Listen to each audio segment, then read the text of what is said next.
Hi guys, I'm Omar Abou Mrad. I work as a developer for a company called Special Applications Group offshore here in Lebanon. Okay, I'm going to talk to you today about Knockout.js. Now, by a show of hands, how many people know what a design pattern is? Good. How many people know what MVC is? Good. How many people know what MVVM is? Good. Okay. So, taken from Knockout.js's site, Knockout.js simplifies dynamic JavaScript UIs by applying the MVVM design pattern. Now, we've covered who knows and who doesn't know what a design pattern is. For those of you who don't know what a design pattern is, think of them as guidelines to good software design. And if you don't know what a design pattern is, be happy. You're still in a good place. Because using Knockout.js is very easy, even if you don't know what a design pattern is. It's actually a problem for people that know what MVC is to transition to MVVM or to understand what MVVM really means. Now, what is MVC? Model, business logic, X, Y, Z. Controller takes the data and everything from the model, cooks it up inside of a template or a view, and then renders that view to the user, right? Every action is available inside the controller and whatnot. Now, the difference between MVVM and MVC, model is the same thing. V for view is the same thing. VM, which is a view model. Now, the difference between a view model and a controller is that the view model does not take full control. It actually delegates the control to what we call binding. Now, I'm going to take a small example, and that example is a simplification of a problem I had at work that I wanted to solve. I'm going to tell you a little bit about that problem. I had a page. It's a very big page. It has tables in it. Now, the only way I could submit that page is if every single table on that page is valid. Now, when is every single table on that page valid? When every single row in that table is valid. Now, the validity of a row is basically calculations, equations, and whatnot. But the important thing is that I needed to look at every single element on screen as a component by itself. I didn't want to use any JavaScript library or whatnot that would let me dig into the selector and pick up the data from the DOM element, from the input and whatnot. I wanted a way to really view every single component on screen every single element on screen as a component by itself. So, the example we're going to take today is basically a small table which defines people. By name, we have Sam, we have his age. The age is basically an input box, and we have whether or not he's an adult. Now, the people I'm going to use are basically Sam, our admin, and Joe, our other moderator. Okay, so this is the template we're going to use. It's basically a simple table. I cropped out the boilerplate stuff so that we don't see that. We have two rows. We have the first column has the name, second column has the input for the age, and the third column will have basically text that identifies whether or not this guy is an adult or a child. Okay, now, the first thing we're going to do, we're going to create a JavaScript constructor function, and we're going to expose these properties. What are we going to expose first? We're going to expose the name, and we're going to expose the age. Now, for those of you that know JavaScript, you know that the only intruder in this function so far is that thing, ko.observable.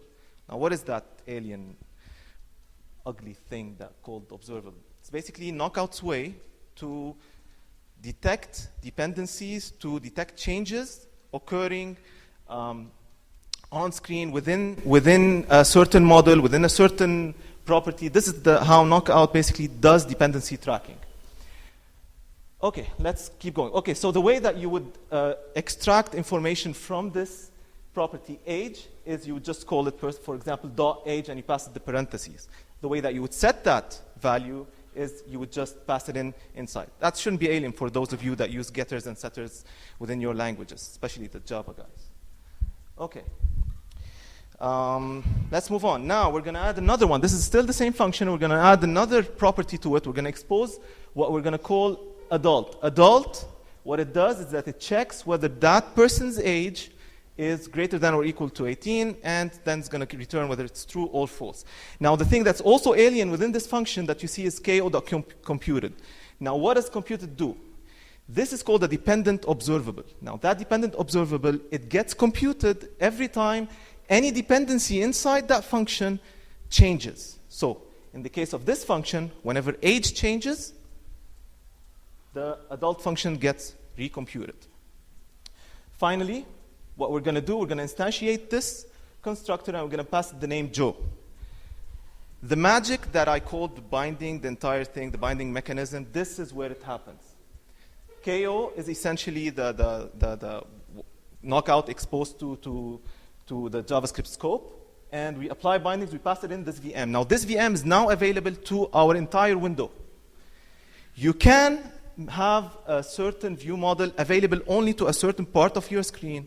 The only thing you have to do is just pass it another argument, which is the DOM element. And for those of you who like jQuery, you can simply just one word, get that DOM element and pass it in.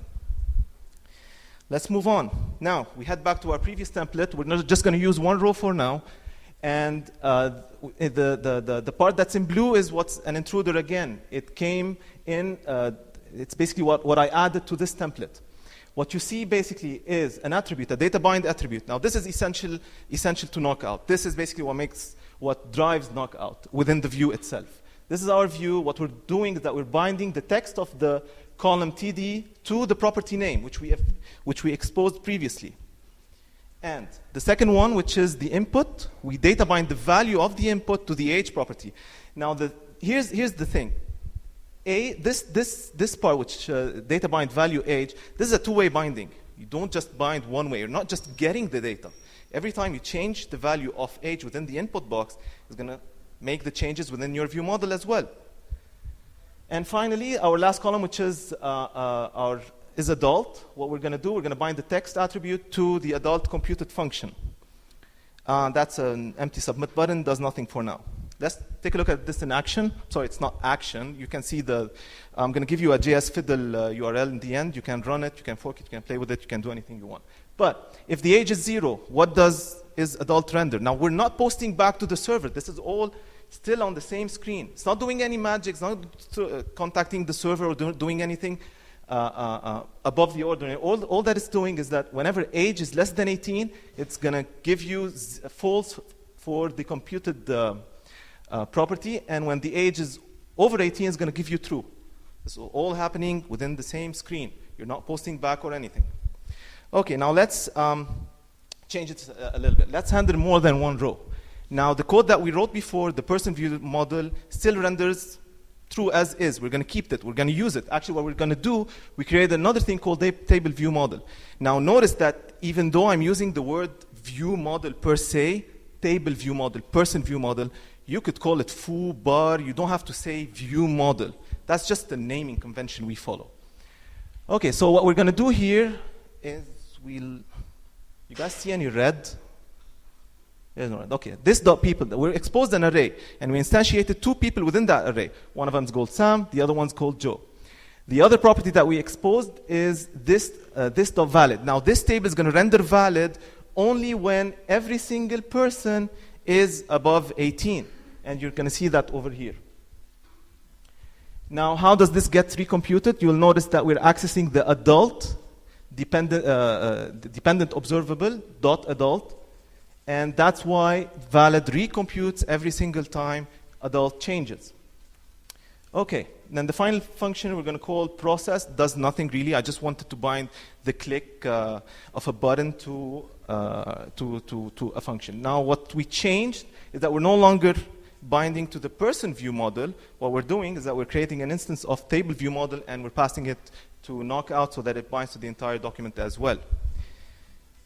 Let's see that in action. First, let's take a look at the template. Now, the blue part is still the same thing. It still only binds against the person, but what you notice that the T-body now loops over the people exposed property. Take a look at that. We have this dot people. It's going to loop over that, and for every single person, it's going to regenerate the TR, that row. And for every single row, it's going to go over the person view model properties and bind that to that row, and it's going to display the data. Now, within this button, what I did is I data bound the click event of that button to the process table, to the process function. And whether or not it's enabled is basically bound to the valid function. So what do we do? If we take a look at the first table, that's probably not very apparent, but this one's really disabled. When Sam is 25, he's an adult. When Joe is 14, he's not an adult. The view is going to keep that button disabled. But as soon as you change Joe to 18, becomes true, it's going to then enable the button submit. You can check this code out at jsfiddle.net under my user, xterm. That's basically me. Thank you very much.